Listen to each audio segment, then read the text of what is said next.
Let's start today's session, है ना। तो once again welcome to all of you in my session. आज हम बात करने वाले इलेक्ट्रॉनिक कॉन्फ़िगरेशन की, और इलेक्ट्रॉनिक कॉन्फ़िगरेशन कैसे लिखा जाता है 1 to 13 एलिमेंट्स का, वो देखेंगे। So the distribution of electron into orbitals of an atom, that is called electronic configuration. If one keep in mind the basic rule which govern filling the different atomic orbitals, the electronic configuration of different atoms can be written very easily. The electronic configuration of different atoms can be represented in a two way. हम दो वे में represent कर सकते हैं electronic configuration को. That is number 1 SPD notation. S के ऊपर S में कितने इलेक्ट्रॉन है, P के ऊपर P में कितने इलेक्ट्रॉन है, D के ऊपर D में कितने इलेक्ट्रॉन है. और second one is orbital diagram, है ना. सेकंड जो है वो हो जाएगा orbital diagram. So in the first notation, है ना, हर्ष तुम्हारा कैमरा ऑफ है. इन द फर्स्ट नोटेशन, है ना, अब मैं बोलूंगा नहीं, वन नहीं करूंगा, सीधा एब्सेंट मार्क करूंगा. So in the first notation the subshell is represented by respective letter symbol and number of electrons present in a subshell is represented as subscript like A, B, C. Subscript superscript मतलब ऊपर लिखना. जैसे S के ऊपर A लिखा है, मतलब A is nothing but showing number of electrons which is present in a S orbital, है ना. S orbitals में जो इलेक्ट्रॉन प्रेजेंट है वो हमें शो करना है. नाउ P के ऊपर अगर हम B लिख रहे हैं, मतलब कि P orbitals में जो इलेक्ट्रॉन प्रेजेंट है वो हमें शो करना है ना. हर्ष प्लीज कैमरा ऑन रखो. Okay. So the similar subcell represented for the different cells is differentiated by writing the principal quantum number before the respective subcell. अब मानो कि SPD, अब तो काफी सारे S है, 1s है, 2s है, 2p है, तो हमें 1s लिखना पड़ेगा, 2s लिखना पड़ेगा, 3s लिखना पड़ेगा, 2p, 3p, 4p, ऐसे प्रिंसिपल क्वांटम नंबर से हम उसको सेपरेट कर सकते हैं. In second notation, each orbital of the subcell is represented by the box. The electron is represented by arrows for positive spin, up arrow and down arrow for the negative spin. Second notation में हम ऐसे boxes रख रहे हैं, और boxes के अंदर हम इलेक्ट्रॉन को ऐसे up arrow, down arrow से represent करेंगे. The advantage of the second notation over the first notation is they represent all the 4 quantum numbers. जब हम SPD से रिप्रेजेंट कर रहे हैं तब हमें क्वांटम नंबर्स के बारे में ज़्यादा आइडिया नहीं आएगा, लेकिन जब हम नोटेशंस के थ्रू, मतलब कि ऑर्बिटल्स डायग्राम के थ्रू जाएंगे तो हम यहाँ पे बता सकते हैं कि इसका spin quantum number plus half है, इसका स्पिन क्वांटम नंबर जो है वो माइनस हाफ है. यानी कि हमें यहाँ पे इस रिप्रेजेंटेशन में चारों क्वांटम नंबर्स के बारे में पता चल जाएगा.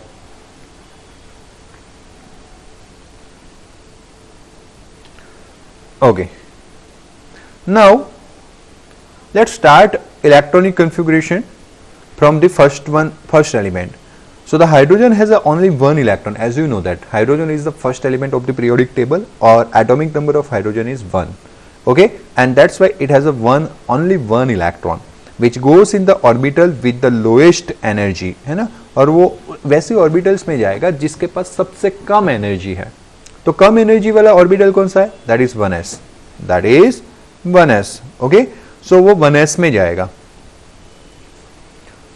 The electronic configuration of hydrogen atom is 1s1. So hydrogen atom का इलेक्ट्रॉनिक कन्फिगुरेशन 1s1 है, meaning that it has only one electron. उसके पास एक इलेक्ट्रॉन है and that is present in 1s orbital. किसके अंदर प्रेजेंट है? 1s ऑर्बिटल के अंदर प्रेजेंट है. ओके, चलो. The second electron in a helium 1. जैसे सेकेंड एटॉमिक नंबर पे जाते हैं तो हीलियम आता है. हीलियम में कितने इलेक्ट्रॉन्स होते हैं? 10. सॉरी मैं मिस्टेक, 2 इलेक्ट्रॉन्स होते हैं. तो देखो 1s1 सबसे लोएस्ट एनर्जी वाला है, उसमें एक इलेक्ट्रॉन हाइड्रोजन में था और एक इलेक्ट्रॉन किसके अंदर आ जाएगा? हीलियम के अंदर.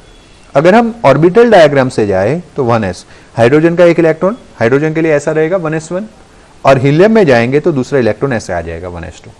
मैक्सिमम एक ऑर्बिटल्स में 2 इलेक्ट्रॉन फिल कर सकते हैं हम. मैक्सिमम एक ऑर्बिटल में कितने इलेक्ट्रॉन फिल कर सकते हैं? 2 कर सकते हैं. According to which one?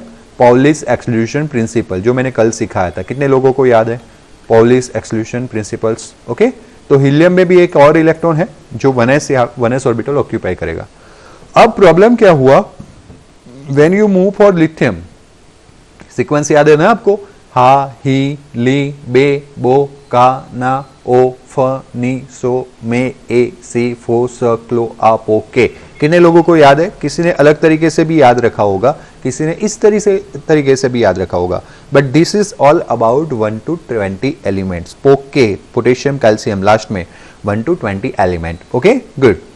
So this is all about 1 to 20 element. Palak roll number 8। Lithium, lithium जो है उसका atomic number Z equals to क्या रहता है? 3। क्या रहता है? 3। डन, चलो सही है अब, है ना बेटा। लिथियम का एटॉमिक नंबर 3 रहता है, यानी कि उसके अंदर नंबर ऑफ इलेक्ट्रॉन, क्यों बंद कर दिया है ना?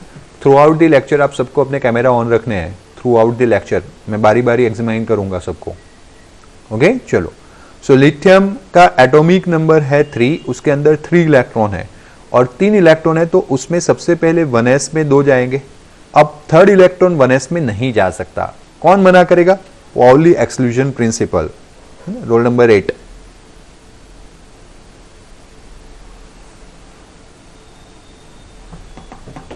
Okay, so Pauli exclusion principle के थ्रू हम मैक्सिमम 2 इलेक्ट्रॉन को ही फिल कर सकते हैं। थर्ड इलेक्ट्रॉन को I have another device you can see in which I will going to observe you, है ना। There is a need actually में। आप बोलोगे कि सर अचानक से क्या नीड आ गई, बट काफी सारे ऐसे फैक्टर्स है। कुछ लोग जो एक्चुअली इसको सिंसियरली नहीं ले रहे हैं, उनको सिंसियर करना है। लेट के पढ़ रहे हैं, एक बार ज्वाइन करके चले जाते हैं, तो ये सब चीज़ें ना हो और अटेंशन आप पूरा रखो, इसके लिए मुझे ये करना पड़ता है। देखो दूसरा भी एक इक्विपमेंट्स रखना पड़ता है। देन एक इक्विपमेंट्स मेरे सामने है, आपको एक्सप्रेशंस के साथ पढ़ाना, आपको एक पूरा एक लाइव इफेक्ट देना। बाकी it is not possible without any graduate, है ना। तो 3 कैमरा वाले ग्रेजुएट्स मेरे सामने रहते हैं, तब जाके आपको पढ़ा पा रहा हूं। तो आपकी उतनी तो रिस्पॉन्सिबिलिटी है ना कि आप अपने, हाँ लाइव इंटरेक्शंस में ट्राई कर रहा हूं, बाकी मैं एक ग्रेजुएट से भी पढ़ा सकता हूं जिसमें आपको कुछ भी मजा नहीं आएगा।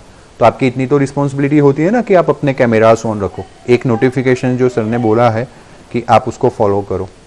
देन अगर आप ऐसे ही रखोगे तो हर लेक्चर में 2 लाइन पढ़ने के बाद में मुझे यही बोलना पड़ेगा, 2 लाइन पढ़ने के बाद मुझे यही बोलना पड़ेगा। तो आप अपनी रिस्पॉन्सिबिलिटी समझो और स्टार्ट करो। आज मैं सबको वार्न करूंगा, कल से मैं वार्न नहीं करूंगा। कल से मैं नोट डाउन कर लूंगा कि इस रोल नंबर ने इन बिटवीन जब मैंने एग्जामिन किया था तो उसका कैमरा ऑफ था, उसके अटेंडेंस इसमें नहीं दिखेगी। ओके चलो सही है। सो बात करते हैं 3 इलेक्ट्रॉन की। तो किसमें थे? लिथियम। तो हाँ मैंने यहाँ पे बोला कि 1s is completed, Pauli's exclusion principle. उसने बोला कि मैक्सिमम एक ही ऑर्बिटल में 2 ही इलेक्ट्रॉन जा सकते हैं। सो 1s तो फुल हो गया, अब नई कोई ऑर्बिट चूज करनी पड़ेगी। तो कौन सा प्रिंसिपल गाइड करेगा न्यू चूजिंग के लिए, न्यू ऑप्शंस के लिए? बोलो फटाफट से। According to the knowledge of previous lecture आप क्या बता सकते हो, कौन सा प्रिंसिपल यूज करेंगे हम नई ऑर्बिटल को चूज करने के लिए? रोल नंबर 14 हम क्या यूज करने वाले? Yes good, very good, out बाउप। तो आप आउट बाउप का फिगर भी ध्यान रखना, 1s 2s, very good Pranav, है ना। ऐसे करके एक फिगर था ना, वो आपके बुक में ध्यान रखना। तो 1s के बाद 2s में जाएंगे और 2s में 1 इलेक्ट्रॉन रख देंगे, 3 इलेक्ट्रॉन हो गए। सो देखो हाइड्रोजन का 1s दिया था, हीलियम का 1s2 लिया था, और this is for lithium. Lithium में देखो 1s में 2 इलेक्ट्रॉन हो गए और 1 इलेक्ट्रॉन यहाँ पे आ गया। ये जो मैंने लिखा है ना 1s2 2s1, that is SPD notation, first method. और सेकंड मेथड होता है ऑर्बिटल डायग्राम, तो ये ऑर्बिटल डायग्राम का मेथड आ गया। ओके चलो, तो this is for 1s lithium. So lithium is not allowed in a 1s orbital because Pauli's exclusion principle जो मैंने अभी explain किया, it is therefore take a next available choice through the Aufbau principle, namely 2s orbital. And so the electronic configuration is 1s2 2s1 और उसका orbital configuration मैंने नीचे आपको diagram में बताया। Now the 2s1 accommodate one more electron, 2s2 हो सकता है ना, तो 2s में और एक नया इलेक्ट्रॉन हम फिल कर सकते हैं। ओके सो न्यू वन हाहीली बेबोकाना बेरिलियम है ना, जिसका एटॉमिक नंबर 4 है। तो 1s में 2 और 2s में 2, क्योंकि मैक्सिमम 2s में 2 इलेक्ट्रॉन तो हो सकते हैं। तो बेरिलियम एटम का जो इलेक्ट्रॉनिक कन्फिगरेशन है वो हो जाएगा आपका 1s2 2s2। ओके, और आपका यहाँ पे ये हो गया 1s2 2s2, second electron 2s में आया। This is 1s, this is 2s and this will be 2p। Okay, तो ये 2s2 आया। अब आगे बढ़ते हैं, धीरे धीरे करके आगे बढ़ते हैं। ये सब जो 1 से लेके काफी सारे 117 एलिमेंट्स का आपको पीछे पूरा इलेक्ट्रॉनिक कॉन्फ़िगरेशन दिया है, लेकिन हम 1 to 117 याद नहीं रखने वाले, 1 से 30 का याद रखने वाले हैं। अब नेक्स्ट 6 एलिमेंट के बारे में पढ़ते हैं। 5th नंबर का एलिमेंट है बोरॉन। बोरॉन की अगर बात करें तो 1s2 2s2 कंप्लीट। उसके बाद जो 5th इलेक्ट्रॉन आता है माय डियर स्टूडेंट्स, वो 5th इलेक्ट्रॉन जो है वो according to the outbound 2s2 में और एक भी इलेक्ट्रॉन नहीं जाने वाला है। My mistake, sorry, according to Pauli's exclusion principle 2s2 में एक भी इलेक्ट्रॉन एक्स्ट्रा नहीं जाने वाला है। तो अब आउटबाउंड को पूछना पड़ेगा नेक्स्ट एनर्जी लेवल कौन सा अवेलेबल है। तो आप आउटबाउंड का फिगर देखो, 1s 2s, उसके बाद 2p पॉसिबल होगा। कौन सा पॉसिबल होगा? 2p, है ना। वो एरोस वाला पैटर्न देखना, ऐसे करके निकाल के देखते थे ना हम, तो 2p आएगा। सो 2p में 1 इलेक्ट्रॉन जाएगा। ओके, अब उसके बाद आता है कार्बन, है ना। मैं ऑर्बिटल डायग्राम सबका एक साथ रिप्रेजेंटेशन करूंगा। तो 2p में दूसरा इलेक्ट्रॉन जाएगा। अब 2p में कंप्लीट हो गया है, क्या हमें आउटबाउंड के पास जाना पड़ेगा आगे? यस और नो? 2p2 कंप्लीट है या नहीं है? सबसे पहले तो वो बता दो, इज 2p2 इज कंप्लीटेड और not? Yes, yes, very good Harsh. But सबसे पहले हुंड वाली बात हम ऑर्बिटल में कर लेंगे, वापस एक बार ऑर्बिटल डायग्राम में करेंगे। अभी हम समझते हैं 2p2 इज कंप्लीटेड और नॉट। सो यस, हर्ष ने जैसे बताया, it is not completed. Why? p has a 3 types. कितने टाइप्स होते हैं? 3, कल बताया था मैंने। और एक में 2, एक में 2, एक में 2, टोटल कितने इलेक्ट्रॉन्स एक्यूमुलेट हो सकते हैं? 6 इलेक्ट्रॉन एक्यूमुलेट हो सकते हैं। तो नाइट्रोजन का भी इसमें जाएगा, ऑक्सीजन का भी इसमें जाएगा। जैसे जैसे जैसे आगे बढ़ रहे हैं ना, 1 1 1 1 इलेक्ट्रॉन बढ़ रहा है, क्योंकि एटॉमिक नंबर भी एक एक बढ़ रहा है। सो कार्बन के 6, 1 2 2 2 4 एंड 2 6, नाइट्रोजन के 7 2 2 4 एंड 2 सॉरी 3 7, फिर ऑक्सीजन का 1s2 2s2 4 तो हो गया, 2p4। फ्लोरीन का नंबर होगा 9, 1s2 2s2 2p5 हो गया 9, और नियोन का होगा 10, 1s2 2s2 2p6। जब हम 2p6 पे गए ना, मतलब कि 6 इलेक्ट्रॉन p के अंदर आते हैं, 6 complete, p complete. Okay, and so the 2p orbital get progressively filled, है ना, roll number 26। Okay, so 2p orbitals completely get progressively filled, and this process is completed with the neon atom. और ये जो process है वो neon atom के साथ complete होगा। The orbital's picture of this element can be represented as follow. Orbital picture जो है वो यहाँ पे बताया गया है। अब आते हैं कि सर आपने पॉलीज एक्सक्लूजन प्रिंसिपल के बारे में बताया, सर आपने पॉलीज एक्सक्लूजन प्रिंसिपल आउटबाउंड कहाँ पे यूज करना है वो बताया, हुंड्स रूल के बारे में नहीं बताया। तो यहाँ तक तो कोई बात नहीं थी, यहाँ तक कि मैंने एक्सप्लेनेशन आपको दे दी थी।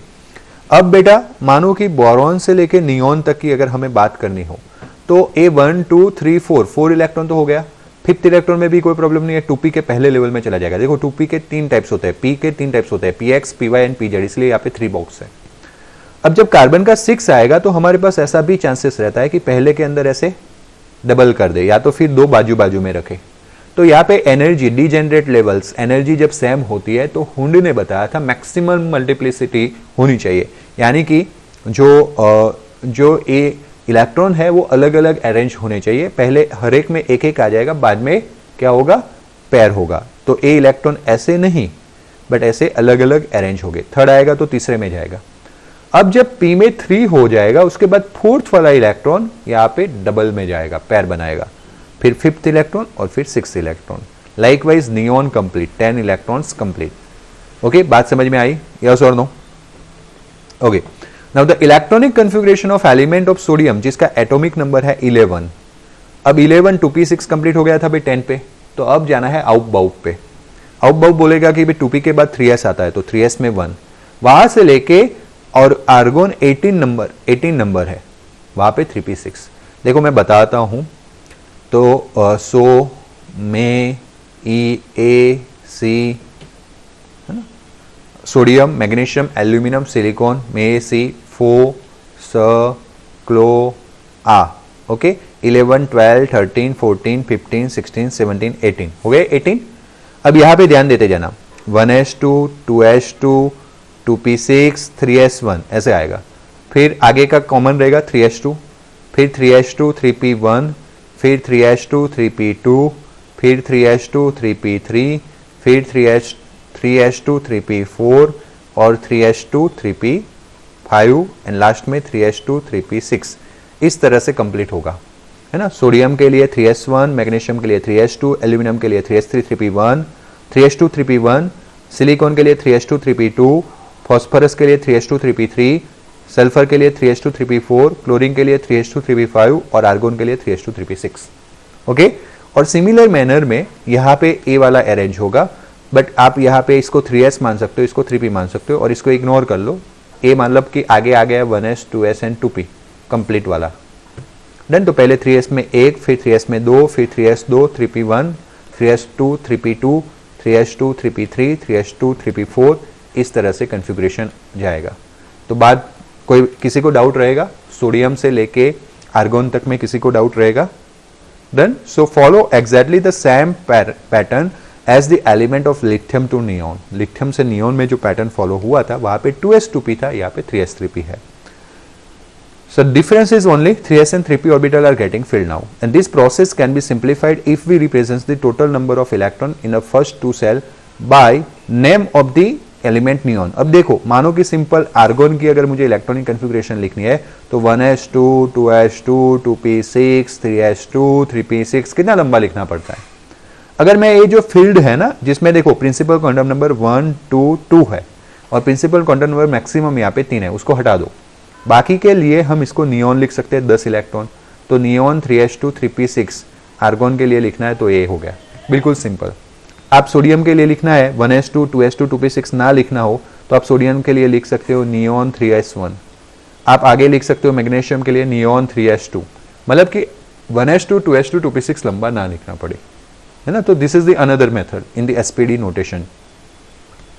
तो अगर हम आगे के नोटेशंस को ले तो हम ऐसे लिख सकते हैं सोडियम टू आर्गोन Ne3s1 और Ne3s2 3p6। आगे ऐसे लिख सकते हैं Ne3s1 for sodium, for magnesium Ne3s2, for aluminium Ne3s2 3p1, मतलब कि आगे जो कंप्लीट सेल था उसको हमने Ne बोल दिया, यानी कि नियॉन।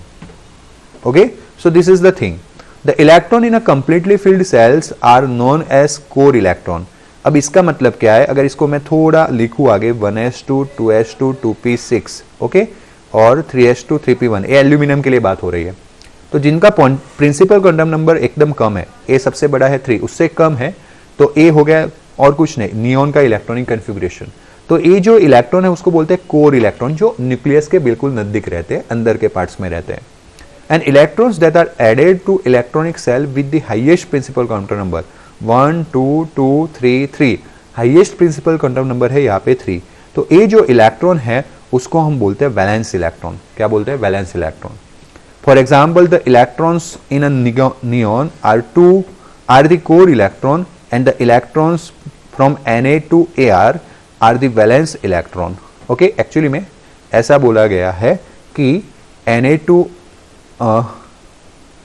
Ar के एलिमेंट्स के लिए जो नियॉन के एलिमेंट्स है, मतलब कि जो नियॉन्स के इलेक्ट्रॉन है 1s2 2s2 2p6 वाले, वो कोर इलेक्ट्रॉन है। और एक्चुअली में यहाँ पे सेंटेंस में गलत लग रहा है, the electron from Na to Ar, उसमें आना चाहिए 3s एंड 3p के जो इलेक्ट्रॉन है वो वैलेंस इलेक्ट्रॉन है। बात समझ में आया? अगर इस सेंटेंस को रिफॉर्म करना हो, क्योंकि यहाँ पे गड़बड़ी, ऐसा नहीं है कि इलेक्ट्रॉन Na से लेके Ar के इलेक्ट्रॉन वैलेंस है, ऐसा नहीं है। For Na to Ar 1s 2s and 2p के जो इलेक्ट्रॉन है वो कोर इलेक्ट्रॉन है, और 3s एंड 3p के जो मैक्सिमम प्रिंसिपल क्वांटम नंबर है उनके इलेक्ट्रॉन वैलेंस इलेक्ट्रॉन है। कितने लोगों को समझ में आया कंक्लूजन? वहां पे सेंटेंस में गलती है। सो 18 तक पहुंचे थे बेटा, अब 19 में है आपका पोटेशियम के एंड कैल्शियम Ca, है ना, 19 20। सो पोटेशियम, अभी देखो जब आप आउट बाउट देखोगे 3s के बाद 3p कंप्लीट हुआ, अब आउट बाउट में देखोगे तो 3p के बाद 4s होगा। क्या होगा? 4s। तो आप पोटेशियम के में 4s ऑर्बिटल कंप्लीट करोगे, 4s1, और कैल्शियम में 4s2, तो 4s orbital being a lower energy than the 3d। 3p के बाद 3d नहीं आएगा, आउट बाउट के अकॉर्डिंगली देखोगे आप तो 3d से कम एनर्जी 4s का है, यानी सबसे पहले 4s कंप्लीट होगा। तो 4s में 1 और 4s में 2 electron for potassium and calcium occupy हो जाएगा। Is occupied 1 and 2 electron respectively. अब यहां पे खत्म होने के बाद एक नया पैटर्न आपको दिखने मिलेगा, है ना, फॉर्म स्कैनेडियम टू जिंक। अब अच्छे से समझते हैं उसको, है ना। 20 तक की बात हो गई। अब बात करते हैं 21 से लेके 30 की, 21 से लेके 30 की। सो सबसे पहले है 21 में आता है स्कैनेडियम। उसका कॉन्फ़िगरेशन देखें तो 1s2 2s2 2p6 3s2 3p6, 18 हुआ, है ना। 18 हुआ कि नहीं हुआ? 2 2 4 6 10 2 12 6 18। उसके बाद 4s2 कंप्लीट होता है 20, और उसके बाद 3d में 1। एक्चुअली में 3d अंदर होता है तो मैंने अंदर लिखा, बाकी पहले कंप्लीट होता है 4s और बाद में 3d 1। सर इतना लंबा लिखना है, अगर आपको ये लंबा ना लिखना हो तो आप इसको हटा सकते हो, जिसको आप बोल सकते हो आर्गॉन, 18 नंबर। और उसके बाद आप लिख सकते हो 3d1 4s2, पहले 4s2 कंप्लीट होगा फिर 3d1। अब बेटा समझ लो, ए 3d और ए 4s के डायग्राम भी बनाते जाते हैं, 1 2 3 4 5, और यहाँ पे 1, है ना। समझते जाना, मैं एक ही ऑर्बिटल डायग्राम में रिप्रेजेंट करूंगा। और यहाँ पे आगे आता है आर्गॉन, तो आर्गॉन के 18 कंप्लीट, 19 20 4s में कंप्लीट, और 21 यहाँ पे आएगा, है ना। बात समझते जाना। अब मैं 22 नंबर में जा रहा हूं। 22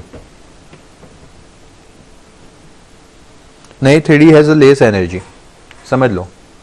3d 3 का 3 प्लस d के लिए क्या आएगा? SPDF, SPD 0 1 2। हाँ, 3d के पास मोर एनर्जी है, वो तो सही है ना। और 4s 4 प्लस 0, तो किसका एनर्जी कम हुआ?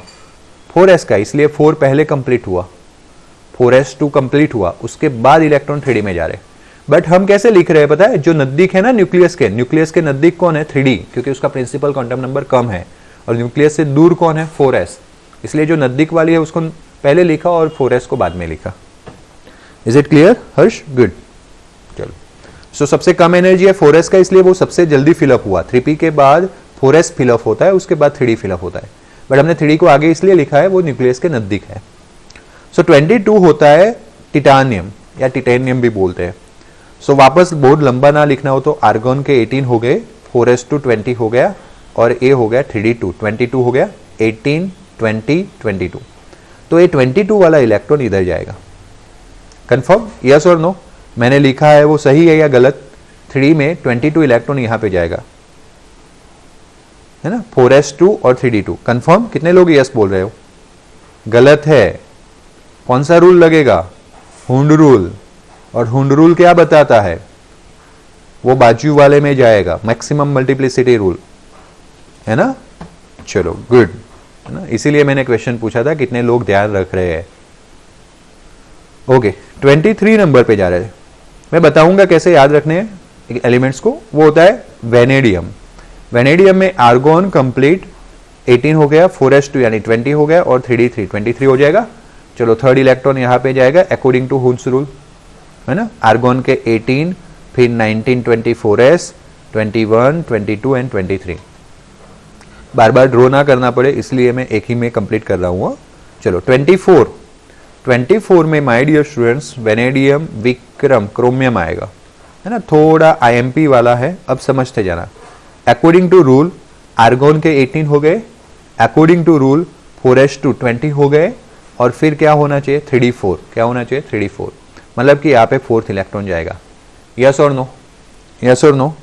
देन इसमें किसी को कोई डाउट है? बट बेटा मैंने बोला था कि ऑर्बिटल्स में एनर्जी में एक्चुअली में यही सीक्वेंस नहीं जाता है। कल बोला था हमने। यहाँ पे ए कॉन्फ़िगरेशन अगर आपको पूछे और आप लिखो तो गलत है। इंस्टेड ऑफ कॉन्फ़िगरेशन कुछ ऐसा है कि 4s में 1 इलेक्ट्रॉन रहेगा और 3d में 5 रहेगा। कल का लेक्चर अगर याद है तो हमने बोला था कि ये जो इलेक्ट्रॉन है दैट विल जंप। ये जो इलेक्ट्रॉन 4s में है वो जंप करेगा जब एनर्जी का उतना ज़्यादा डिफरेंस नहीं होगा, तो वो जंप करेगा 3d में, और 3d 5 और 4s 1 बना देगा। क्यों? क्योंकि ये स्टेबिलिटी प्रोवाइड करेगा। 3d 5 जो है वो स्टेबिलिटी प्रोवाइड करेगा। हम लेटर ऑन देखने वाले हैं स्टेबिलिटी कैसे प्रोवाइड करेगा। सो दिस इज द थिंग। तो करेक्ट कॉन्फ़िगरेशन ए रहेगा। आगे की बात करते हैं, 26 नंबर पे मूव ऑन करते हैं। मान लो कि 20 और सॉरी 25 नंबर पे जाते हैं, वो होता है मैंगनीज। सो आर्गॉन 4s2 3d5 है ना, पहले 18, 19, 20 और 25। तो वापस जो सिचुएशंस था वही सिचुएशंस में आ जाएंगे कि हमने पहले क्या किया, 18 कंप्लीट किया, फिर 19, 20 कंप्लीट किया, फिर 21, 22, 23, 24 एंड 25। क्लियर? 3d5 है ना, हर एक को पकड़ के समझा रहा हूं, समझते जाना। चलो अब बात करते हैं भाई 26 है ना, मैं स्टार गलत लगा रहा हूं, स्टार में तो सिप और सिप कौन आएगा, क्रोमियम, जिसको आपको याद रखना है, जो अलग है। सो इसमें आएगा my dear students Fe ferrous, तो आर्गॉन 18 कंप्लीट, 4s2 20 कंप्लीट, और ए हो गया 3d6 मतलब कि 6th वाला इलेक्ट्रॉन अब यहाँ पे पेयर स्टार्ट होगा। अकॉर्डिंग टू हुन्स रूल पहले एक एक इलेक्ट्रॉन फिलअप हो गए, फिर पेयरिंग स्टार्ट हुआ। समझ में आ रहा है कि नहीं? ओके, नया कुछ लेते हैं। 27 कोबाल्ट होता है, argon 18 complete, 4s2 20 complete and 3d7 27। Okay, ये 27 वाला इलेक्ट्रॉन यहां पे जाके क्या करेगा, पेयर करेगा। डन। चलो फिर ले लेते हैं 28 नंबर, जिसका नाम है निकल, argon 18 complete, 4s2 20 complete, 3d8 complete. Okay, तो मैं यहां पे क्या करूंगा, 3d8। ओके, और अब लेते हैं 29 number, that is copper. Copper में argon 18, 4s2 20 and 3d9। But my dear students, इसमें भी स्टार लगाना है, ए भी गलत है। ओके, गलत कैसे, मानो कि ऐसे अगर अकॉर्डिंग टू 9 यहां पे आता, बट फिर होता क्या है, होता ऐसा है कि ये 4s और 3d का एनर्जी बहुत ही कम डिफरेंस होने की वजह से 4s का इलेक्ट्रॉन यहां पे आ जाएगा। 4s का जो इलेक्ट्रॉन जो था हमने निकाला वो यहाँ पे आ गया। यानी कि आप देख सकते हो कि आर्गॉन 3d10 कंप्लीट हो गया, 4s में 1 हो गया, तो 4s इनकम्प्लीट है, फिर भी 3d कंप्लीट हो गया। एक्चुअल में 4s के बाद 3d फिलअप होना चाहिए था। तो फॉर स्टेबिलिटी, क्योंकि यहाँ पे 3d10 होगा, दैट प्रोवाइड्स मोर स्टेबिलिटी, इसकी वजह से एक इलेक्ट्रॉन यहाँ पे शिफ्ट हो जाता है। सो करेक्ट वाला कन्फिग्रेशन ए है, हम लेटर ऑन थियोरिटिकली भी एक्सप्लेन करने वाले हैं। And the last one is, मान लो कि 30 नंबर, दैट इज जिंक है ना, जिंक। तो जिंक में क्या आएगा, आर्गॉन 18, 4s2 20 एंड 3d10। तो 4s2 एंड 3d10 कंप्लीट हो जाएंगे हर एक ऑर्बिटल्स, तो ए हो गया जिंक। तो यहाँ पे टोटल 30 कंप्लीट हुए, स्कैटी, विक्रम, फैको, नी, कॉपर, जिंक, ऐसे करके आप 21 से 30 याद रख सकते हो। स्कैटी, विक्रम, फैकोनी, कॉपर, जिंक, याद रह जाएगा ना ट्रिक, यस और नो? चलो टेक्स्ट बुक में जाके पढ़ते हैं इसको फटाफट से। सो अब new pattern is followed begin with this scandium, 3d orbitals being a lower energy than the 4p, 4p से 3d का कम है, that's why they are first filled. Consequently, in the next 10 elements, that is canadium, titanium, vanadium, chromium, manganese, iron, cobalt, nickel, copper and zinc, 5 3d orbitals progressively occupied. 10 electron हो गए और धीरे धीरे वो ऑक्यूपाइड हो गए। We may be puzzled the fact that chromium and copper, मैंने बताया थे ना chromium and copper के लिए बातें की थी ना, then have a 5 and 10 electrons in a 3d orbital rather than 4 and 9. 4 और 9 की जगह पे 5 और 10 हो गए, and would have indicate the 2 electrons in a 4s orbital, that position would have indicated with the 2 electrons in a 4s orbital. किसकी वजह से 4s इलेक्ट्रॉन जो थे वो चले गए d ऑर्बिटल्स में। The reason is that fully filled orbital and half filled orbital 3d10 and 3d5 have a extra stability and that is a lower energy, मतलब lower energy in terms of negative. So 10 अगर आप half fill P में बात करते हो, P3 P6, half fill और full fill की बात करते हो डी में तो D5 D10, और अगर F में बात करते हो तो F7 F14, क्योंकि मैक्सिमम F में 14, D में 10 और P में 6 इलेक्ट्रॉन आ सकते हैं। सो इनकी स्टेबिलिटी सबसे ज्यादा रहेगी। which are either half filled or fully filled are more stable. Chromium and copper therefore adopt D5 and D10 configuration. Okay, so हमने आगे भी पढ़ा था सेक्शन 2.67 में कि भाई एक्सपेक्टेशंस विल बी देयर, है ना, वो कोई रूल एक्चुअली में आउट बाउ ही साइकिल फॉलो करेगा ऐसा जरूरी नहीं है. With the saturation of the 3D, यानी कि 3D जब कंप्लीट हो जाता है उसके बाद 4P कंप्लीट होना स्टार्ट होता है. आगे की हम सिर्फ यहाँ पे आइडिया लेने वाले, पूरे कंफिग्रेशन नहीं समझने वाले. तो 4P में 6 इलेक्ट्रॉन आएंगे तो 6 एलिमेंट आएंगे. Gallium and it's complete to krypton, gallium से स्टार्ट होकर क्रिप्टॉन पे कंप्लीट होता है. उसके बाद 18 एलिमेंट्स नए आते हैं जो रुबिडियम से लेके जेनॉन तक के होते हैं. वो सेम पैटर्न जो हमने 21 से लेके 30 एंड उसके बाद 31 से लेके 36 6 एलिमेंट पी के लिए जो कंप्लीट किए ना. ओके, और आगे के 2 एस वाले पोटेशियम एंड कैल्शियम यानी कि 1920 उसके बाद 10 एलिमेंट कौन से डी वाले, उसके बाद 6 एलिमेंट कौन से पी वाले, टोटल 18 हुए ना. वही सेम 18 एलिमेंट्स आते हैं. तो हमने 4s फिर 3D एंड देन 4P का फिलअप देखा था, वैसे अब 5s 4D एंड 5P का फिलअप होगा. Okay, now that comes to the 6 orbital. जैसे 5P कंप्लीट होता है उसके बाद 6 ऑर्बिटल स्टार्ट होगा. वो कहां से स्टार्ट होगा? Caesium and have a barium. 6 orbitals में 2 इलेक्ट्रॉन जाएंगे, caesium and barium. The orbital contains 1 और 2 इलेक्ट्रॉन्स, सीजियम में 1 और बेरियम में 2.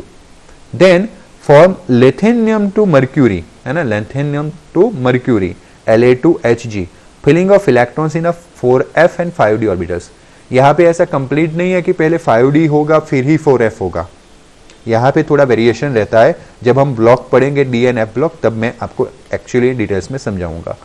जब 4f एंड 5d कंप्लीट हो जाते हैं उसके बाद 6p की बारी आती है और 6p के 6 इलेक्ट्रॉन कंप्लीट होने के बाद 7s में जाते हैं. ओके, तो 6s उसके बाद 4f 5d साइमल्टेनियसली फिल होते हैं. उसके बाद आता है 6p. क्या आता है? 6p. उसके बाद अगर आप आउट बाउ में देखोगे तो 7s आएगा. 7s में 2 कंप्लीट होने के बाद जैसे 4f 5d था वैसे 5f 6d आएगा. तो 5f and 6d take place. Okay, and then last में 7p.